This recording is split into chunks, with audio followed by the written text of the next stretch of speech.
So Amrita is the Sanskrit for the elixir of immortality. Just as Greek mythology ambrosia is very similar and synonymous with Hindu Sanskrit being the elixir of immortality, the drink of the gods, is what this is. And so it aligns with my heritage, and then also as well, just pretty much what the wine can do. Wine creates moments. Wine creates those experiences. And just as you have moments with friends and new friendships as well too, it creates those experiences where you want to be able to, one, remember, but then also you're looking forward to the next one as well too. So my family originates from India. I'm first generation born here in the United States. And so wine, all these nuances with wine and food, all this is very new to me. But I've always found it, and I've always attracted to it, and it's always been drawn to it as well too, to bring this all together and see how it can put food, wine, and people all together. And there's all the commonalities with it, and it's just basically creating that moment with people. Cheers. Yeah. Sonny. Brian. How's it going, man? It's good to see you again, man. Good to see you too. Thanks for coming out. I know it's a big weekend, so I'm glad you could make it out for a little chat. Hey, wine snobs, welcome to another edition Off the Beaten Path, except this time we are in the cellar.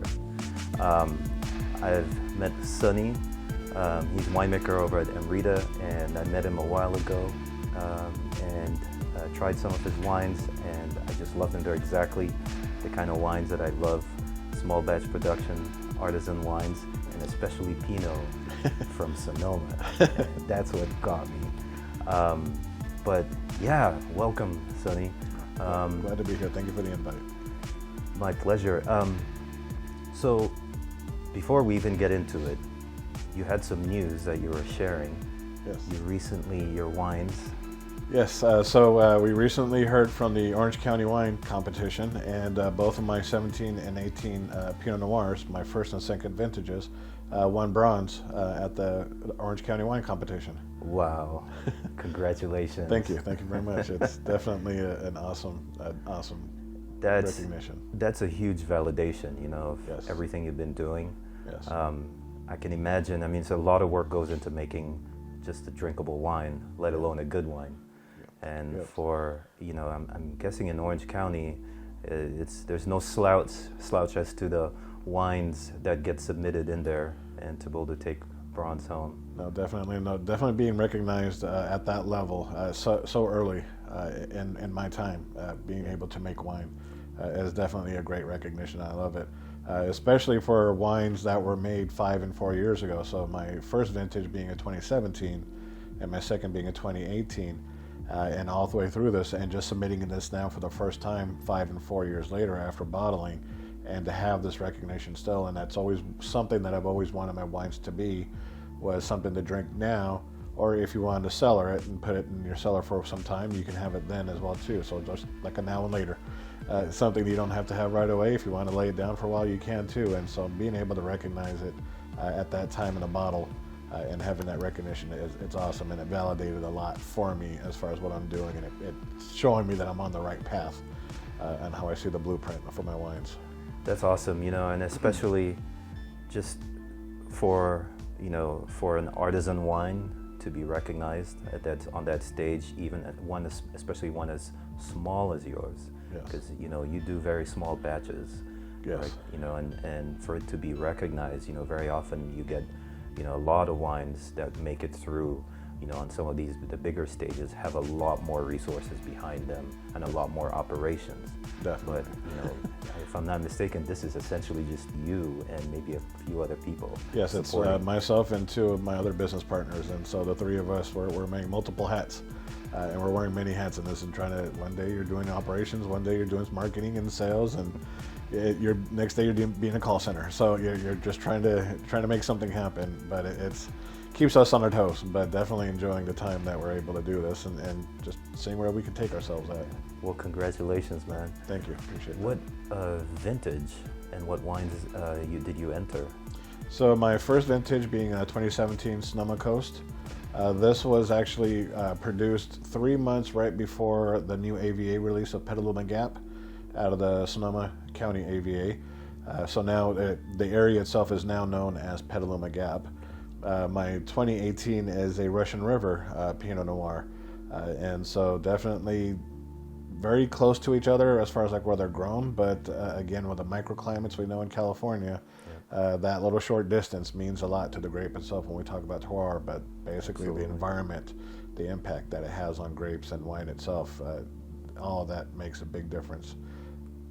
So why these regions, like how just kind of walk us through just briefly, high level, when you decided I'm going to make some wines and I'm going to make some vintages. How does that start? Is it over wine with other friends or contacts, or or you happen to be in a vineyard, or I'm guessing you have a lot of relationships at this point, that kind of led you there, but kind of walk us through briefly how you ended up with this Petaluma Gap and Russian River. No, a lot of this was mostly just with friends. I've helped a lot of my friends that are winemakers themselves. And I've always loved helping friends and just helping others out itself, and it's just one of those things that we have some hobbies, but basically passions that we have in common, and so we're just seeing what we can do working together, and just over time, and as I was working with my friends and helping them get started, I've always thought myself as well too, if I was to make my own wines, what would I do and how would I do it as well too? And so we've always had these conversations with everybody, just sitting around the table and going through that. But Pinot Noir has always been one of my favorites for many, many years. It's a very, very temperamental grape. And so there's a small window of margin, and just anywhere outside of that, it'll let you know that you did wrong. And so it keeps you on your toes and it keeps your attention.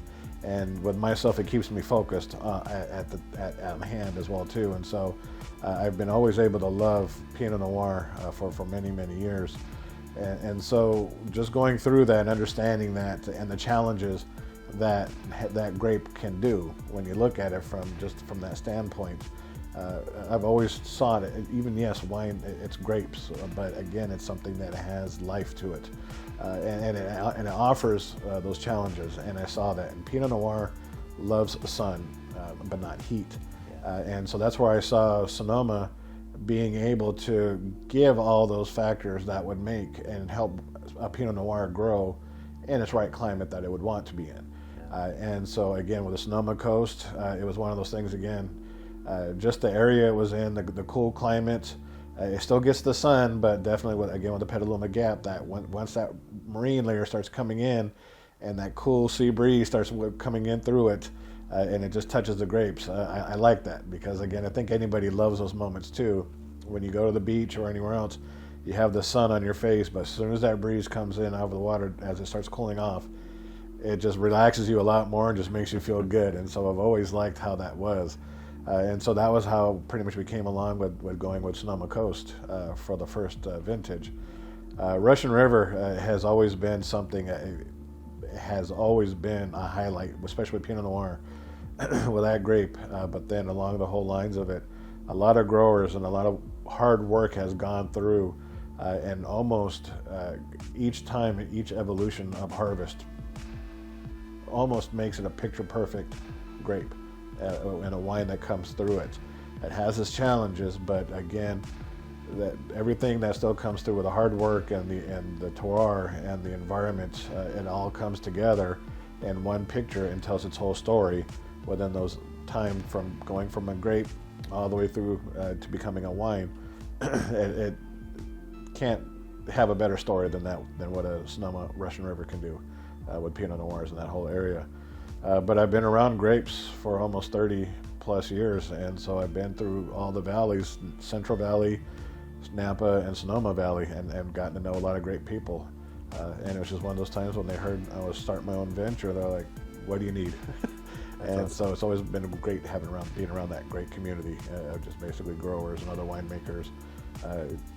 Yes, you're trying to get out there at the same time, and everybody understands it, knows how it's like, but at the same time, they also know as well too. Yes, it can be competitive, but also at the same time, let's try to work together and see what we can do to build each other.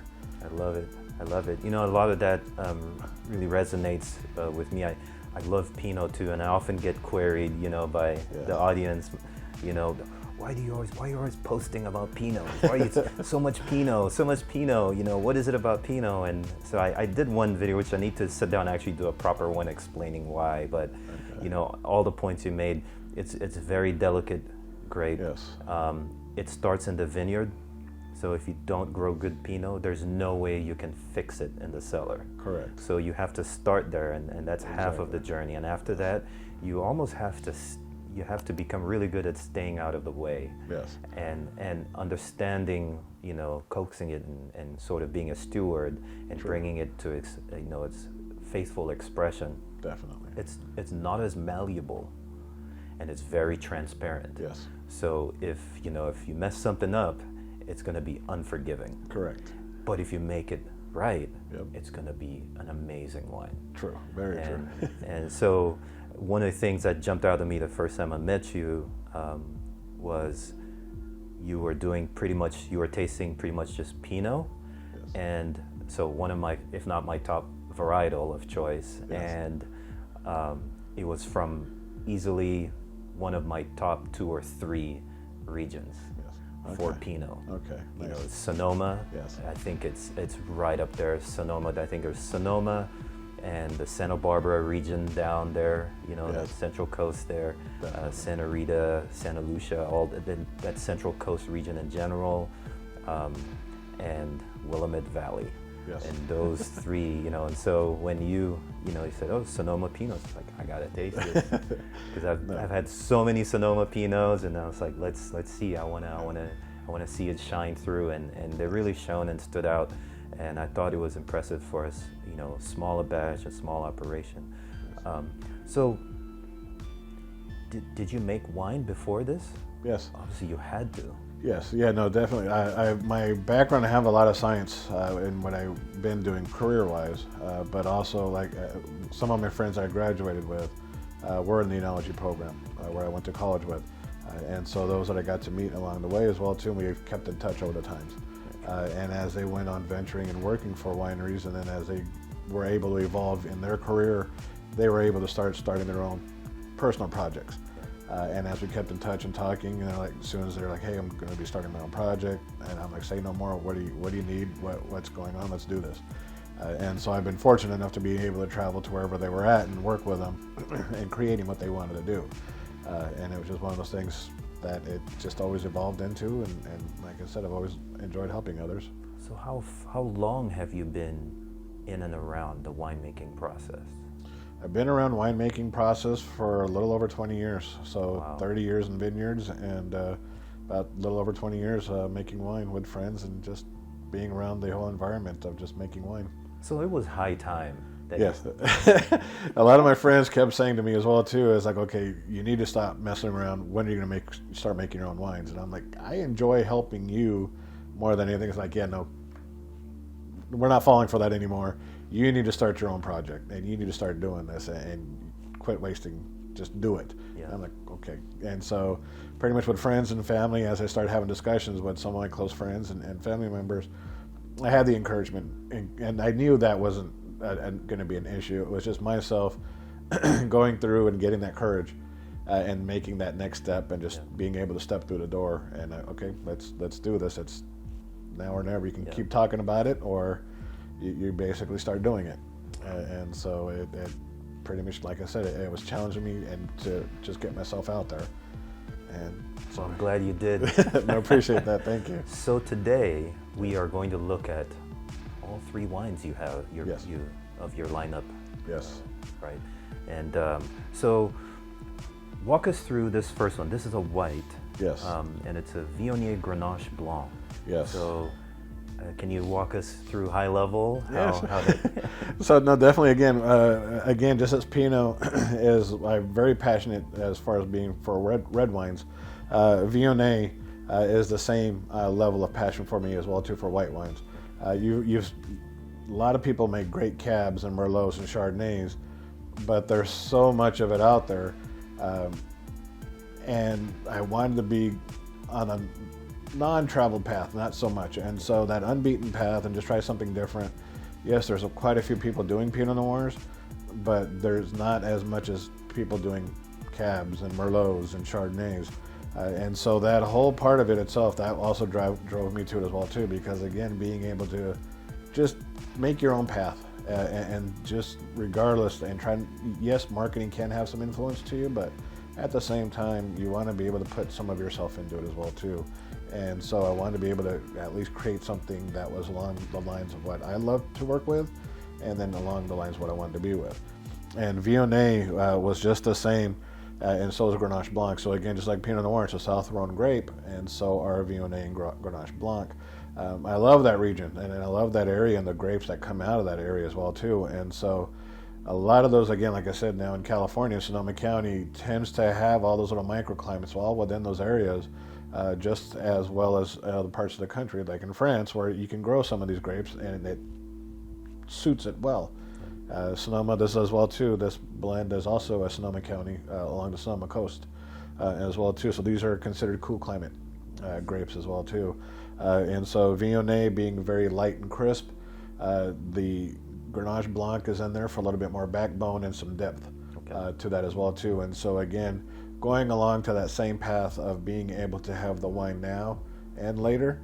Viognier and Grenache Blanc, these two together make that perfect match and that balance that I'm looking for if we want to create our moment now, or we can actually create it down the road as well too. So, you know, I was just gonna say, what I love about Grenache is of the varietals out there, it's one of the more terroir-driven varietals. So has that depth, has that character, channels, you know, the vineyard, and I've always liked that. I always seek that out in my wines.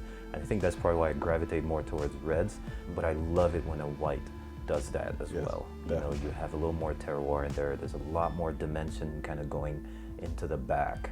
And, you know, and a more complex body. I love that. So yeah, I can't wait to try this. Shall we? So let's open it up and see. So this is a 2021 Viognier Grenache Blanc blend, and it's 50-50. You know, we need to see more white blends.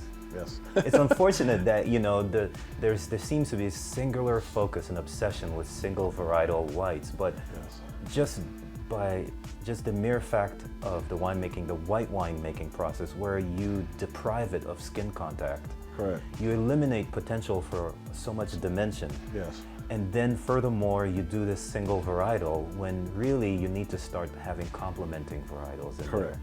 And only few, and mostly artisan winemakers such as yourselves and small wineries will explore that, you know, and I can see how the market will easily dismiss it as, you know, unrecognizable if it doesn't say Chardonnay or Sauvignon Blanc or, you know, something recognizable. They usually, you know, it's like instinctively they don't really get drawn to it, but I think they need to get more attention. No, definitely they do. All right, so Viognier Grenache Blanc.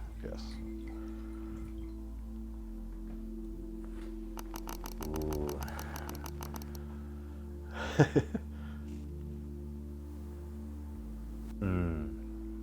You get that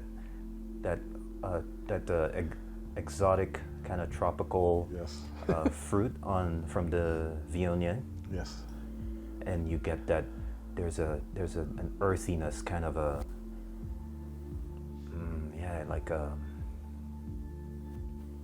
it's like a silty, sedimentary kind of dirt.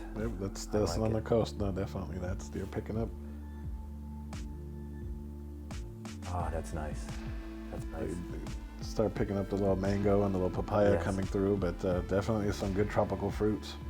Viognier as well too. You also get some of the floral.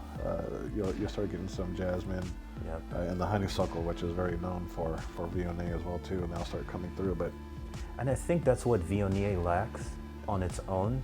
You get kind of this fruit basket thing that, you know, unless you're in the mood or in the mood for it, can sometimes be a bit, you know, especially when there's no follow-on with the body. So the nose will hit you, and maybe the attack, but then after that, it's okay. You know, that's the experience is over. But just this on the nose alone, I'm anticipating that there'll be a good follow-on with that Grenache Blanc. hope to see what you think.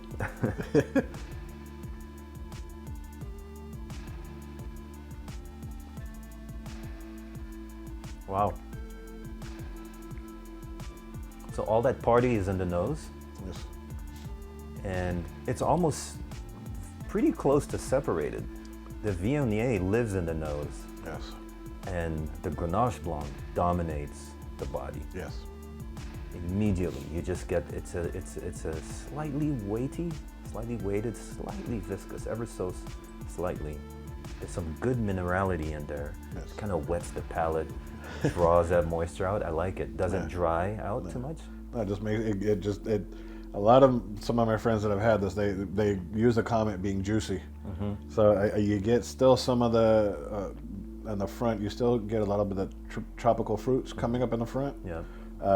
But then with the citrus and everything that's coming through with the Grenache Blanc, you get that fresh cut pineapple finish in the back of the palate with this. But again, with the two, where the Viognier starts, and then you would think, again, where we talk about just a single variety, and that one dimension, it just stops there at that one point. But then there's nothing that carries it through the rest of the palate. And that Grenache Blanc is there for that foundation to stand on, to where as the Viognier drops off and finishes, it goes on along with it, and then the Grenache Blanc comes through after the Viognier. I'm sorry to say, but it just comes through and it just finishes off, and it just brings out and rounds out that palate, and each of it complements each other. I like it. So was this blended at bottling? No, this is this is blended at bottling. Okay. But these were both fermented separately, Okay. and they pretty much lived their own life going through their process. And then once they were pretty much ready, and they've gone through their own process, and then they were blended together and aged together before bottling. So how did you arrive at 50-50? Did you try any other? Oh yes, definitely. Again, what I love about wine, and my science is my biggest passion. Wine is my chemistry set. Just as everything else in this world, and I'm able to relate a lot closely to this as well too. And so, me and my friends, we tried different. Let's try 20-75. Let's try these different percentages, and going through it, and you would see one profile of the grape more than the other, and when it was outweighted, and so it wasn't unbalanced. It was unbalanced. I'm sorry, and so that was what was going on with it when you were doing more than one or the other. And then once we kept going back to the 50-50, and as we let it sit there and we would come back and revisit it, we're like, okay, you know what, this is the direction we need to go to. And so more and more as we try, well, let's try more of this and less of the Viognier and more of the Grenache Blanc. You start going into that one-dimensional territory. And then we would go back and revisit the 50-50. We're like, yeah, no, this still keeps coming through, and it offers that balance and going through it. And that's where, again, where we look through this, and part of the label name, what we put on this, though, too, is what we're calling this blend is Seiza. And Seiza itself is being in the now. It's the very start of it. And so just as we're trying to, again, going on the premise of creating your moment, this is what it's all about, where you just stop and take the time, again, literally smell the flowers. Yes. And going through that, and then being in the now and being in the moment, and creating it, our conversations that we're having. Wine itself brings those conversations out with individuals, and so this is, again, one of those experiences that people create for their moments. I like it. It's very subtle and delicate, nuanced. It has an interesting nose without being too overpowering and overloading the senses. Mm-hmm. And the body is actually fairly business, like all business, and it's kind of party in the front, business in the back. Definitely. But it's overall, it has a very classy composition and execution to it. I think this is a bit of an understated wine. Thank you. No, definitely, it's going to have some great potential. I'm very proud of how this turned out, and very happy how it's evolving as it sits in the bottle. And this was just recently bottled about 2 months ago, and so as it's been evolving more and more, it's starting to settle into its own. What's the production size on this? So this one here as well too. So this was also a small production. So we've got about 55 cases very small. This was again where. That is a good wine. Thank you. 55 cases. Wow. Yeah. It's being able to work that small and being able to have it come out that moment. But it wasn't more looking for precision on making this. This was just putting this together and seeing how it would come out. And so once it was able to going through this, and as more and more process came through, and as I was tasting it during aging, I kept looking at this and kept looking at everybody else. I'm like, should have made more. It was always that hindsight, but I was like, at the same time, I'm like, let's just see what we're getting. Again, this is my first venture doing this out on my own itself as well too. And even though I had the voices in my head, just go big, and I'm like, no, let me small steps, please. So this might be a good vintage to kind of snatch up. Yes, no, definitely. Okay. This again with this and the other two that we're going to have as well too, since they're very beginning productions. But definitely, this is going to have some great time in the bottle for drinking now and even years down the road as well too. That's very nice. Well, thank you. Definitely balanced and definitely, again, a lot of times people think with Viognier, even though you get a lot of those tropical fruits, you're thinking it's going to be sweet. But Viognier itself is essentially dry grape. Yeah. And so is Grenache Blanc. But at least between the two, we go to complementing each other instead of one trying to overpower the other and trying to make it their own show. And again, just as we talk about blends, this is something where more than one characteristics are working together instead of fighting each other. And so that push and pull between the two comes together a lot more, and it shows that balance in itself as well too, where you're not getting more of one or the other. Nicely done. Thank you. Ready for some more? Yeah. Shall we explore the next one? Yes, let's do. Okay. So here we have the 2017 Sonoma Coast Pinot Noir. Yes. So you want to walk us through briefly? This was you were talking earlier about the vineyard. Yes. Getting the grapes from that region. This is the Petaluma Gap. This is the now known as the Petaluma Gap. I'll have to dive deeper into that now. I missed that little detail about that AVA really coming, on its own now.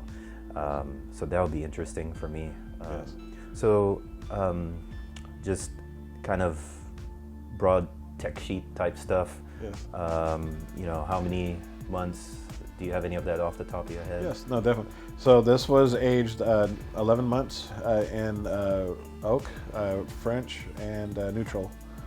So the barrel program was very similar to the 18, but with this one here, just wanted to come in and let it sit a little bit more in the bottle, just at bright acidity, and going through that, and that's what we wanted to do with that. But this one definitely very early on, just as we were early in fermentation, as we went through the process, and then we went and put it in barrels a lot sooner on this one because it was just calling for it. But even with that, do not want to put too much oak on Pinot Noir. My professor, even at school, he always said as well too, is always leave a little bit of the grape to taste. And so to me, with oak and too much oak tends to cover up a lot of the taste of the grape. And so just want to be able to at least have that stand out and stand through as well too. I encounter that a lot because it's such a subtle, nuanced grape. You can't put too much of anything in it. You can't have too much fruit. Yes. You can't have too much residual sugar. You can't have too much of anything, otherwise it throws it off balance. Yes. Balance becomes this very delicate, nuanced play, this precision play. And it's interesting. There's winemakers I follow who are exceedingly good at making these big-bodied wines, right? And every once in a while you see them kind of dip their toes with a Pinot, and you can see those big wine sort of habits Yes. manifesting themselves in a Pinot. It doesn't quite add up. No. So Pinot, it almost has its own approach all its own. Correct. Yes, it does. And again, is that transparency I like about Pinot. Yes. It tells me a lot about the winemaker. But yeah, it's not very malleable. It's unforgiving. Yes. And just even, sometimes, a month too much oak can be, can make or break it. Yes, no, definitely. And that's where I try to bring a little bit of the old world style in winemaking with the new world, and try to put a little bit of both into it. Because again, as we took a look at new world, a lot of wines stay in oak for a very long time, and just having it sit through there and just having that heavy extraction of the oak, and it's all you smell and taste, and all the characteristics are just mostly the oak and not of the grape. Right. And so even with Pinot, you see a lot of individuals that, again, as you said, they'll do a lot of the Cabs and Merlots with a lot of that heavy oak, and they make a lighter, delicate grape, and they go to it, and they still have that same program in their mind. Is like, you got to be able to adjust and adapt to what's going on. And again, Pinot will let you know that you need to slow it down a little bit and take a look at what's going on, and again, just bring yourself now and see what's happening. There's the fruit's a little bright on there up front. Yes, definitely get some cherry cola. Yes, and this is made more cola. in that Burgundian style. Is what I wanted to do with my Pinots itself as well too. So that new and old world style, just having that trademark cherry cola fragrance and taste to it as well. But with Sonoma Coast and just having that earthiness, and just having that there with it. I love that Sonoma dirt. Yes. I just love it. There's just something intoxicating about it. I know it's not for everybody, but it gets me every time. I can just sit there and just sniff, and I don't expect it to dominate. So it doesn't dominate on this one, but it's there. There, yes. And for me, that's with each region, there's certain key characteristics that I look for. If the wine has a good level of fidelity, a good sense of place, yes, okay, those characteristics are always going to be there, irrespective of the winemaker or the vineyard. And I just love that about Sonoma. It's like opening a Pinot from Willamette Valley, and you have to get that wet slate mineral. It feels like it was poured down a slate chute. Yes. Like the ice chutes they have at the clubs when they pour down, vodka or whatever down. It's like there's a slate chute and the wine is coming down and it just all slate. And some are more than others. Yes. But it has to be there. And so whenever I open a wine, from say Willamette Valley, that's the first thing I look for. Yes. In places like Santa Rita Hills, there's a certain bright fruit expression and an almost muted terroir that, in a very light kind of fluttery body, that is just so characteristic of all the faithful Pinots I've had from that region. But and it just goes on and on, And, yes. And that's what I strive for. As I explore each region, I try to identify what's their unique fingerprint. Yes. No, definitely. And that's what you want to be able to capture in the wine as well, too. I mean, you've traveled enough and you've been to quite a significant amount of wine regions. But when you wake up in the morning within those regions itself as well, too, and the air, how the crispness, again, even when you look at Sonoma, just with that marine layer that's there, along with the forced air that mixes with it and it brings it in on the fog. All of that and trying to capture that and seeing if you can bring that out in the bottle itself as well too. And those are those, again, where you want to be able to you can't be there, but at least with the wine, it makes you think you're there. Yeah. And being able to do that, and it's just having to be able to capture that photo and putting that in there and having that come through on the wine. That's pretty much what I'm looking for at this. I love, as it opens up, I love how one of the other things I look for, kind of like, a tertiary note, is that damp straw. So you get the dirt, the terroir, but it's like a damp straw, like dried grass, but a little damp. And as opposed to, and that's when you're at the coast, you get a little more of that. When you're a little inland, you get a little more of the damp forest floor kind of vibe. And if you go as far as, towards Carneros, you get a little more of the mushroom kind of funk, barnyard. And I love that. Yeah. And a lot of people just think, again, that funk that you talk about and those earth tones that comes through it, and that tends to throw people off thinking, it's gone bad, it's gone. No, that's just the different characteristics of that It's area. literally they're perfect. Exactly. But what it should be, and then at least bringing that through, and just not having all that oak or anything else, just one or the other above anything else, is just having anything shine through from the grape. All right. Ready for a taste? Let's go in.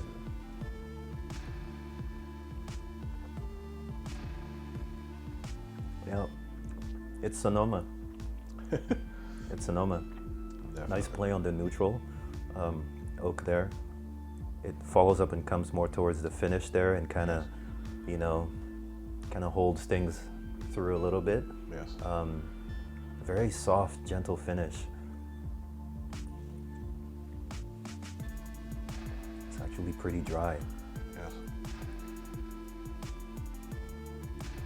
This one, with the alcohol, people tend to take a look at as well too. They would think that it would have a higher RS, but in actuality it does not. This is still a dry, it's still less than 1% in RS as well too.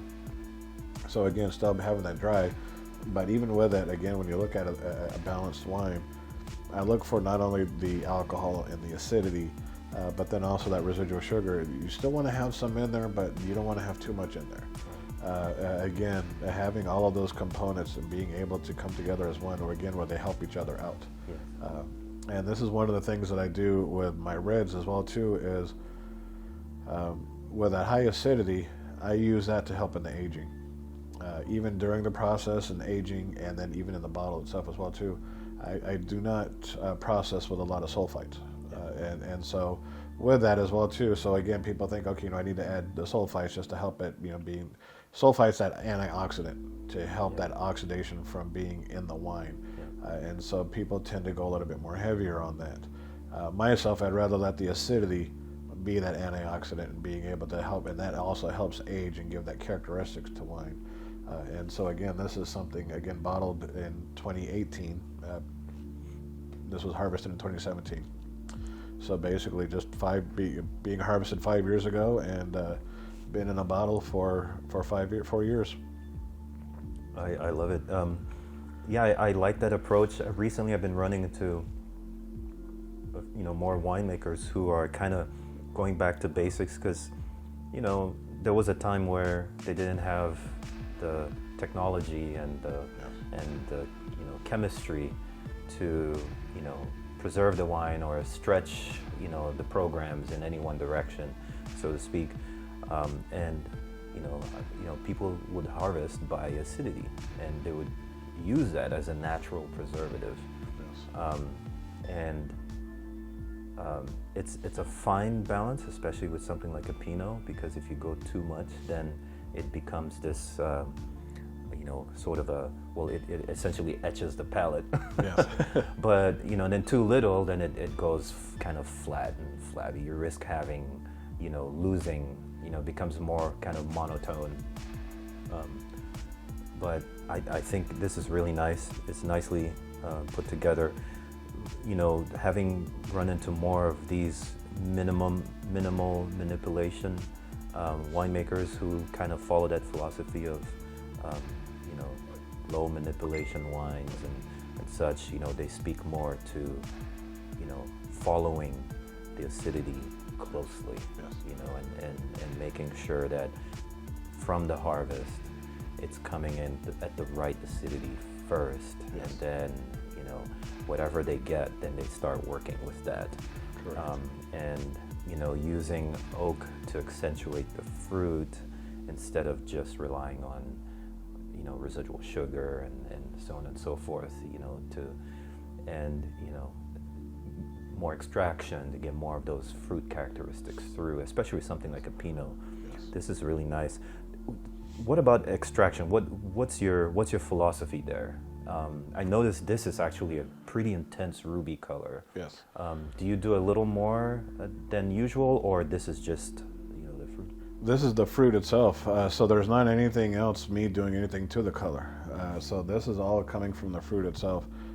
This one here, being able to work with a grower itself as well too, and the grapes that he was growing, he understood it himself as well too, what it means to grow Pinot Noir.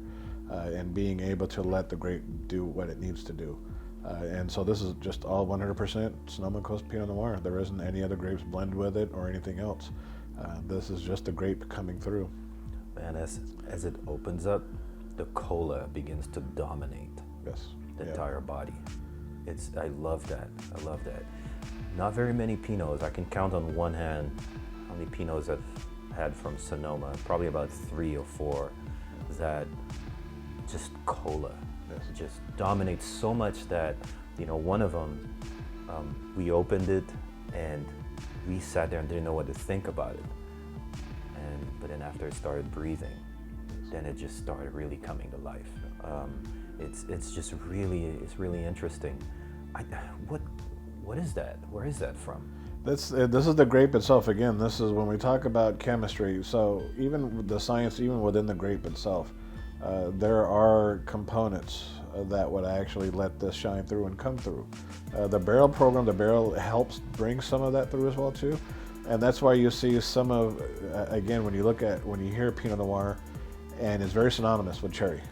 And depending on whose you have, it can be a varying degree of a cherry nose or even a cherry flavor happening from the wine itself as well too. It can go as high as almost where you're taking and you're smelling and you're taking a bite into a cherry pie.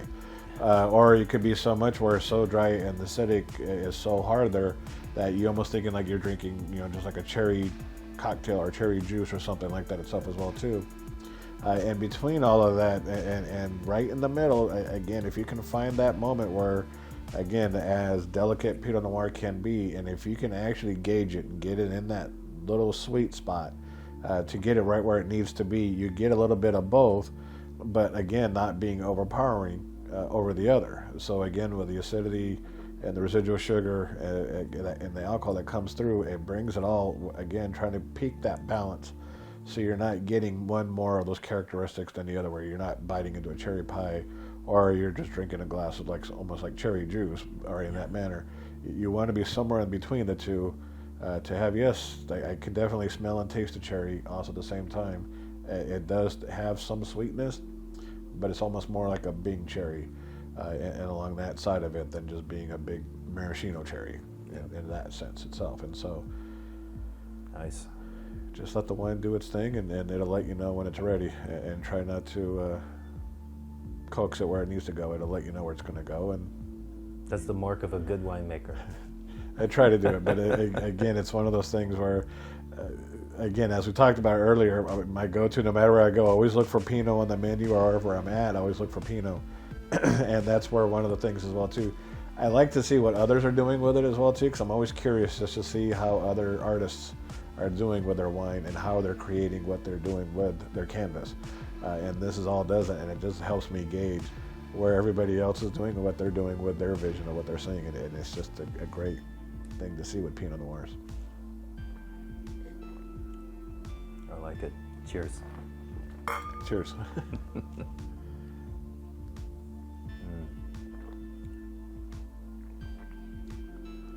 Yep. Yeah. Like that. Yeah, it reminds me. I did the look when I first met you. I brought those back and did the look, and it's all coming back. It's really just very subtle, nothing but subtlety. I think if anything, it's one of the most misunderstood things about Pinot is just it is so subtle that the average palate out there finds it a bit abstract. Definitely, just as you were saying, I mean, even with that slate that you spoke about, Willamette Valley, even with Petaluma Gap, even what you pick up and what goes through, it's just some fossilated minerality. When you look at even the history of where even Petaluma Gap is, but again, that whole area, thousands and thousands of years ago, used to be underwater at one point. And the marine life and everything else that was there and what have gone through and settled through, that's still in the soil, and that's still coming up through the soil in itself as well too. And so you get a lot of that fossilated minerality that comes through. It's not that very sharp slate that you would get with Willamette Valleys, but you still get a little bit of that calcium and that calcium carbonate coming through, which would be a lot of the shelf and that was settling pretty much on the ground floor. Yeah, it's a very subtle. The minerality is a very subtle effect, Yes. and it took me a while to pinpoint. Other notes are a little more straightforward to identify what it is you're tasting and what note or what element or characteristic of the wine is causing that, or what effect it's having on your palate. For instance, spice. Usually that's like the alcohol and a combination of some other things, or you talk about the vanilla, Yes. or you talk about most creamy, buttery cake bread, butterscotch, vanilla, and then the oak itself. Yes. Those all kind of come from the oak element Yes. in the process, in the Correct. program. But the minerality took me a while to pinpoint what's the telltale sign. And so it took me finding wines that were so far in the spectrum, Yes. in minerality. And I stock those in the cellar just as a study.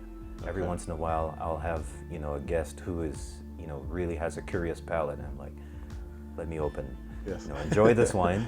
Now let me pour you a glass of this, Yes. and you can see the contrast. And one thing I noticed, I think the universal thing, telltale, was it causes the palate to water. It becomes moist, so you kind of almost drool, and then you have to measure how much, how much of that is it triggering, Yeah. as opposed to being parched dry. And so certain regions, like say Central Coast, for instance, don't really have that. So Correct. it'll always finish with a dry palate, and it's just Yes. how dry it's going to be. Correct. And you'll give room for that tannic grip Yep. to come in, but with the minerality, if your palate is left just even subtly moist, that's a telltale. Yes. If it's like Willamette, then if they some of them get really mineral, and then Yes. and then so it took me a while to figure out it's those mineral salts dissolved in there that are literally pulling, almost like osmosis, pulling the water through your palate out, pulling it out of your palate. Definitely. And myself as well too. I mean, I understand some minerals and how they taste and what they come through, and having enough wines in my lifetime to understand that. But even with this, I couldn't figure out what it was. And some of my friends are sommeliers, and they're trained and they're honed to focus on those subtle nuances. And I was talking to one of my closest friends. I'm like, I cannot figure out what this is, and I don't know where it's going with it, but I like it, but I don't know what it is. Yeah. And he's like, so as he was asking those questions, he's like, well, where's this at? The vineyards, where are they at? Where are they located, and what's going on with it? And I'm talking to him, and as soon as I said, I go, this is actually now known as the Petaluma Gap AVA. And right there, he knew right away, and he goes, that's Flossilated minerality. And I was like, huh? That's something, again, I've always, again, you'll taste and smell from the wine what you're familiar with. And that's not something I would go around looking. I'm like, Flossilated minerality, okay. Never heard of it, but I'm curious. So what are you talking about? And that's just, as I said, it was, again, thousands and thousands of years ago when pretty much that part of California was underwater.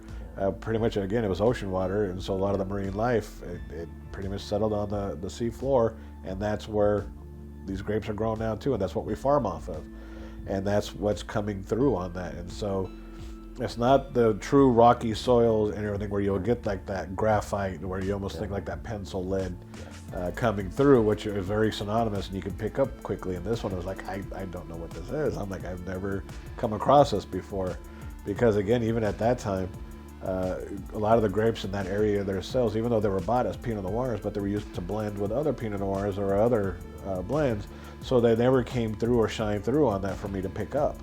And so when this was just a dedicated 100% Sonoma Coast Petaluma Gap Pinot Noir, it's all there and it's concentrated with nothing else blending and covering it, masking it. And then again, even with the oak not being so overpowering over it, and I'm like, okay, this is coming through really big time, but I don't know what it is. And it took the conversation with one of my closest friends, and he told me what it was. I'm like, all right, I learned something new with this. This is awesome. Well, I learned something new. It's my palate's constantly refined every time, Yes. through interactions like this, and that journey has just begun, you know, fine tuning, and you know that fossilated minerality. So it's a little, when the effect is a little more subtle like that, Yes. chances are it's more fossilated minerality. I always thought of it just as sedimentary, silty soil. You know, I keep thinking layers and layers and layers, you know, over millennia, as opposed to, as you said, you know, rocks. Yes. Just literally rocks, Yep. like, from a mountain. Definitely. But yeah, Yeah. shall we explore the next one? Yes, let's do it. We are having a 2018 Pinot Noir Russian River Sonoma. Yes. Man, I love Russian River. I have enjoyed Pinot from the Russian River for years now, and I hate to admit this, especially on camera, I've only been to Russian River a couple times. Wow, okay. In person. All right. Now, it's not that I haven't been exploring wine country. I have been busy. But I've been thinking a lot about it, and I think this summer I'm going to go back. I want to go back and start diving deeper. I want to go to, you know, those winemakers that you don't hear about outside of the Russian River. Yes. So, but I love it. It's one of my all-time favorite, you know, regions, especially for Pinot. Yes. So I love it. Definitely a great area for winemaking, wine growing. Bright fruit Yes. up front, Yep. cherries, red cherries, and followed by that Sonoma dirt. Yes. It's even more intense than the Petaluma Gap. Yes. So definitely this one would be more our characteristics. So Sonoma Coast being a little bit more of a wet forest floor. Yeah. Because again, just with a lot of that marine layer and everything else that comes in through the area, and like I said, it picks up a lot of that coastal nuance, but then also picks up a lot of that pine and just that wet dirt that's associated with the marine layer settling on that. This one's a little bit more of a drier earthiness. Definitely still get that cooling off in the evening with the marine layer, but it comes a little bit later on in the day where the Petaluma would get it right at the very first start earlier on with that. And so definitely, even though these are just a short distance far apart from each other, but that subtleness makes a great difference in between the two wines and their regions where they're from. They're definitely different. Yes. Very much so, but in very subtle ways. Yes. If you had these side by side, there would be no mistaking Yeah. one Definitely. for the other. But I love that about it, and I love that the way I love it when the primary note is those earth notes. Yes. No, definitely it brings that through, and it comes through, and that's again where you just want the grape to come through. And so same program on this one as well too, even though this was on some oak. This is about 9 months in oak, French and neutral. Cool. So definitely I wanted to still be able to draw out some tannins and get some tannin structure to the wine, which is not very dominant in Pinot Noirs. Again, being a delicate grape, there's not a lot of tannins in that. So I wanted to be able to bring that out through the barrels itself, but also at the same time, I didn't want to bring out and pull out a lot of those characteristics of the barrel. And so definitely wanted those two to come through, but again, at the same time, still wanted some nuances of the oak to help out. But again, just to keep it very balanced, but then again, at the same time, taste the grape more than you are the oak.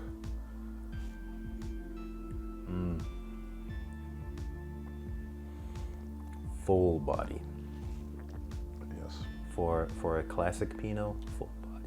Yes, definitely. It's got a nice viscosity to it. Yes, definitely. It's holding up true, and definitely holding up some time to it as well too. The color, everything else is holding up nicely. Again, just with the Pinot Noir just coming through again, 100% Pinot. Blending. You would have to strain to pick out the oak. Yes. It's actually really nicely held back. Yes. You can only figure out by the telltale signs of how it complements some of the other characteristics, vis-a-vis softening a little bit of those tannins on the body there, and just rounding some of the very subtle edges and kind of giving it a little bit of a silky mouthfeel. And those are kind of things that say, oh yeah, there was some oak, but other than that, I almost can't pick it out. I would have to strain a lot. Yeah, no, definitely. You would have to pick it. You'd have to pick it apart just to see what you're getting, which is oak and what is the grape. Right. And then that's what I wanted to do with wine itself as well too, because again, with a lot of grapes, with a lot of wines out there, you can actually tell just by picking it up. Oh, this is a Napa Cab, because you can definitely pick up a lot of that oak and those characteristics and everything coming through, which is great. But also at the same time, with this, yes, you can tell it's a Pinot Noir, but also at the same time, trying to disseminate and figure out what's the grape actually bringing to this and what's the barrel program doing at this as well too. And so it's a little bit of both, but not one more than the other. But it definitely still the grape coming through and letting that be its presence, and then the barrel is just helping bring that up and complement that, but give it a little bit more structure, because again, just the delicacy of how Pinot Noir is, you wouldn't get that full-bodiedness with that as well too. And so we still wanted to be able to have that part of it, because even if you were to just have this with the wine alone or with food, and that's what I wanted to do. So even as we're just sitting here having the wine, we can enjoy it because it's still giving us that full experience without the food. But if I wanted to have food with this as well too, it'll round it out that much even more for the experience if you were to pair this with food as well too. So even if you just want to come home from work and you're sitting here just relaxing, having a good conversation, just wind down for the day, you can have the glass by itself. But then if you wanted to have it with dinner itself as well too, or any food, you can bring that along with it. You don't have to change up on the wine, because you're just changing, going from not having food now to having food. A lot of people always ask me, well, what would you pair with this wine, or what wine would you pair with that food and such. And I always my standard answer is wine pairs best with itself. Yes. And so I'm one of those. Well, again, most of the time when I'm opening a wine, I'm doing a review, I'm doing some notes, so I always want to keep an untainted palate. Correct. Yes. But at the end of the day, if a wine is that good and enjoyable, I almost don't want to distract the palate. So sometimes I would just eat before, or I'll eat after. Yeah. No, and again, when you look at wine and food, wine itself, wine was made to be a palate cleanse in between bites. Just as you have wine, if you keep drinking wine, you tend to get your taste buds and everything else, your palate gets fatigued to the wine. Just as food. If you're having a nice, great dinner, that first 2 bites that you get, that's great. But then as you go throughout your meal, you can't taste the steak, you can't taste the mashed potato, you can't taste the vegetables. It all starts tasting all the same. And wine, that's what it should do. It should cleanse the palate between bites, and between that, just to get that palate cleansed and get you ready for the next bite. Because again, at that same time, it'll let you and allow you to, almost as if you're tasting the food for the first time. Each bite is that first bite, and that's what wine should be. I remember even before I graduated from college, I remember having a debate with one of my professors. Just we were going through it, even at that time in the late 90s, everybody was still on that kick. You have to have whites with fish, and you have to have reds with non. And at that time, that was that whole progress of those debates, even at that time. And I'm like, well, no, I was actually just at a restaurant last night, and I had salmon, and I was at a wine bar where I had it with a Pinot. Why not? And nobody would think about it again with the acidity and everything that would come in along with it. I'm like, I didn't have a problem with it. The person having dinner with me didn't have a problem with it either. And he's looking at me, I'm like, no. I'm like, yes. You can. It's not going to hurt you. And to hear it now where everybody's talking about it, and that's just one of the things, even with this itself as well too, when you go to a restaurant or even at home, I love food. I've been around food all my life. And food is the other wine. Exactly. Food is my other passion itself as well too. But it was one of those things when you look at it, and when I go to a restaurant and I speak to them and having them take a look at my wine, I'll look at their menu too. But again, it's one of those things I've always seen. You can have this any part. If you just want to have it with charcuterie, you can have this with those nice creamed cheeses, those bries, or anything else that comes through on that, the goat cheeses or anything else. But then also with those fatty meats like salamis and pepperonis that come through in the chorizos, you can do that with it, and it's just awesome. But then, I want to move into, to me, have whatever, be creative with what you want to do. And that was one of the things too. If I wanted to have pizza, I can have a Pinot with this, and I wanted to make a Pinot to be able to go with a pizza. So even with that rich tomato sauce, even with if it's a combination or even a margarita. We have some of those, like one of the ones one of my favorite spots I like to order pizza is they do this pear arugula pizza. That's just that is perfect for Pinot. And I almost always take some of my Pinots. Yes. I'll just take them, they'll cork them for me, and I'll do my review there at the bar. And it's just, it's the best. Just sitting there, you get the cream of the cheese, and then you get the pear. It's like caramelized pear, and then you get the arugula and the herbs. But it's all very soft, gentle notes, and you pair any Pinot with that. And No, definitely. And again, it comes with that acidity, because that pear with the sweetness and everything else there, the acidity is what's going to cut through that, not only with that creaminess and the fattiness of the cheese. You don't have to have, you don't have to dump a bunch of cured meats or anything else on your pizza. It's just, again, all those different ingredients, but all those different toppings have a play into it. And Pinot itself fares very well with no matter what you put up against it. It's funny you brought that up, because I'm searching my memory now, and because I rarely take the time to actually figure out what I'm going to pair with my wines. Like I said, I have this before or after. But I'm looking back at my reviews that I've done in the past that actually involved food, and there were almost always pizza. And I think you just pointed out the obvious. Pizza is the best pairing for wine. It has everything on it that you would pretty much not think they would have individually on itself. But and again, that's just it itself as well too, because a lot of people wouldn't think, and making it you don't have to make it so difficult for yourself, because again, there's a lot of wines out there and a lot of capabilities with what you can do. And again, it's just all to your creativeness. The best way I can say to stuff as well too, let's just take a step away, and if it's not wine, let's just say you're making a stew. You start off with all those individual ingredients, but again, you're going to make it to what you're going to want to gravitate towards. You can put in the vegetables, the potatoes, the carrots, and the celery, and getting those flavors out of this, those aromatics that you want. And then if you want to add a protein, you can. You can add the mushrooms to get that earthiness. You can add what you want to get through that. But then you start taking a look at the seasonings. And those are what's pretty much then going to bring out a little bit more and putting that dish together. Because again, you're going to go by what you like and what you're familiar with. And wine is just the same manner itself as well too. You go through it and you taste the grape, and you start picking up what the grape itself is giving you. You go through the fermentation and start putting that all together and making that base of what you want it to be. The oak is the seasoning, just as everybody talks about. It's a seasoned oak, where your level of toastness that you have in the oak, and that's just what it's doing. And so throughout that whole process, you're basically making a recipe that you want to do, and coming through, and what do you want to highlight to your dish. And this itself as well too is what do you want to be able to do and to complement too with your dish as well too, but also at the same time being able to cleanse your palate. So each time you do take a bite of that stew, it's almost as if you're having the first spoon each and every time. I like that. I never really thought about it that way. The seasoning, piecing a stew together, and taking these individual components.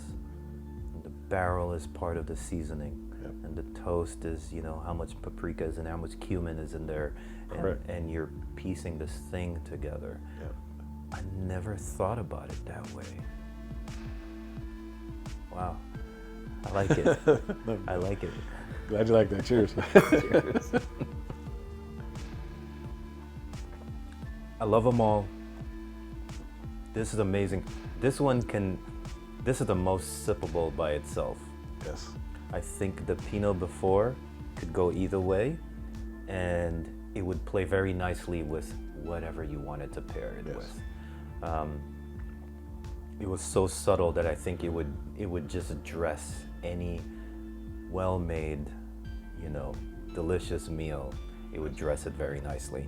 This one can do that, but I feel like just the nose alone would just make you want to more like, I think this would pair well with put on your favorite, song. Yes. favorite track. Oh yeah. Turn on some music and kick back. Exactly. Or put on your favorite movie. Very This true. would be, I mean, just the nose alone, it just has a nice weight and body to it. There's bright fruit, there's intense, deep earth going on in there. It's got a nice silky body, you know, slightly viscous, if not weighty. And the finish is just very, very subtle. It's just really smooth. I like it. You can barely notice any oak. You know, the spices are pretty well restrained. Yes. For my palate, for my taste, I love them all. I love them all. I love the depth, the dimension, and the expression. This one just ekes ever so slightly. Yes. But again, I'm very biased, and I'm really trying not to be. But yeah, but I love them all. Man, fantastic work, and I look forward to many more vintages Definitely from appreciate you. it. Are these three going to be stable mates, at least for near term? These are going to be consistent. You're going to be putting out these vintages in these regions, these vineyards. Yeah, so pretty much with the whites, still going to be moving forward, looking at staying with the region and the grapes. I want to stick a little bit more closely with the Russian River than the Sonoma coast, since trying both out. And I've always been asked the question, which one do you like the most out of the two? And it's almost asking like a parent to pick their favorite child. Yes. But they all have their different characteristics and the nuances, and it depends on what you're in the mood for. Because again, at the same time, if you just want to sit back and listen to music or enjoy a great meal or even a movie and just relaxing, however you want to do it, they all have their nuances and what they're looking for. And just as I said, the different characteristics almost will fit your mood that you want to be in as well too. And so that's what I wanted to do with it, and not one sticks out more than the other. And even as I've had others taste and those that have purchased the wines and stuff as well too, they themselves cannot, like, I like this one more than the other, or this one slightly edges out more than this. I've gotten, again, the same vertical responses regardless between the Sonoma coast and the Russian River. And so at least that helps me understand that I'm trying to be as consistent as possible. I don't want to change too much, but also I don't want to shock too much with the wine itself as well too, because I don't want to put too much of any influence or any other factor into it where it's just, this is a very strict, this is what I'm getting and this is what it's always going to be. One, even itself, the 2021 Russian Pinot is actually going to be bottled here in about a month or two. And it's evolving much, much differently than the 18 has. Again, and that's what the season and Mother Nature, what it gives you. And That's every artisan wine. Correct. Every truly artisan wine. Yes. I would like to dispel this notion that somehow you can consistently put out. You cannot consistently make the same wine, vintage over vintage, without manipulating the crap out of it. Correct. It starts in the vineyard, Yes. and each vineyard is going to give you a different harvest. Yes. Each vintage. And the only way you can force and bend that harvest to yield a similar wine to the vintage before is by overly manipulating it. Correct. Getting too many cooks in the soup. Yes. And so, that aspect is even more amplified in the artisan wine world, where it's all about the vineyard and the nuance in the cellar and how they shepherd those grapes through the cellar, and with minimal intervention. Yes. Now, a lot of the big stuff you find in grocery stores and whatnot, it's let's add something back in, let's take this out, let's do stuff, let's put stuff in, and it's no shade on that.